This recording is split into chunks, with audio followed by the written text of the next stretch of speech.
The fisherman was kind enough to release a small fish, but the fish doesn't know how to be grateful. Instead, it returned the favor. It pushes the fisherman's boat as hard as it can. The waterfall is right in front of him. The fisherman is frightened and panicked. He tries to stop the boat with his pole, but in the end both the fisherman and the boat fell under the waterfall, because the boat was shaken so violently. The fisherman eventually fainted. The next morning, he woke up. The fishing boat drifted to a place full of lotus flowers. He looked up. A forest of peach blossoms appeared in front of him. The fisherman was amazed. It was like a fairyland. The peach blossoms were everywhere. The fisherman couldn't think of anything else. He immediately rowed his boat to the shore. After stopping the boat, he was guided into the peach forest. Outside, there's war and strife. The people are suffering. Here there is peace. He walked excitedly through the forest. There were no trees on either side of the stream, only fresh and beautiful flowers and grasses, and the ground was covered with flower petals. The fisherman was amazed. He continued on his way. He wanted to reach the end of the forest. At the end of the peach blossom forest was the source of the stream.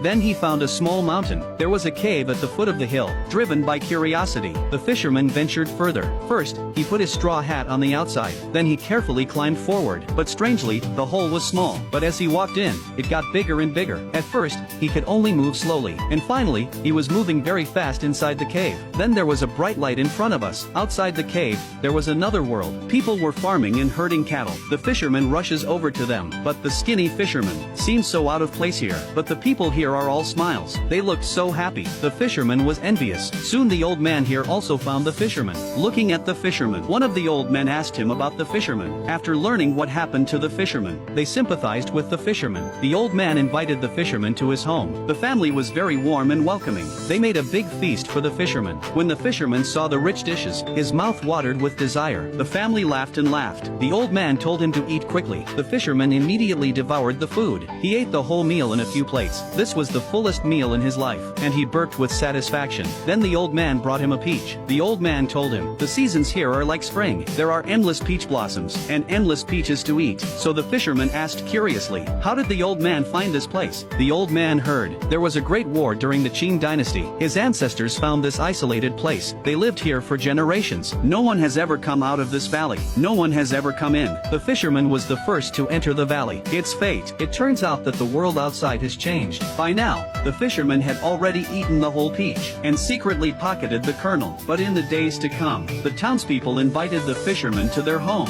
They entertained him with good food and wine. Not only that, they even danced. That's how they lived for a while. But it didn't make the fisherman forget his family. At night, after a good meal, he couldn't sleep. He was happy here, but his family went hungry every day. So he decided to return home the next day. He'd find another chance to bring his family here later. He looked at the peach kernel in his hand. The fisherman stayed up all night. The next day, he left quietly. At that moment, he was very reluctant to leave this place, but he had to leave for the sake of his family. He followed the way he came. He soon reached the entrance of the cave, but what he didn't expect was, the old man had been waiting here for a long time. He wanted to stay with the fisherman, but the fisherman was determined to go. The old man didn't say another word. The old man hoped that the fisherman, not to tell anyone else what happened here. The old man said that, and then he turned around and left.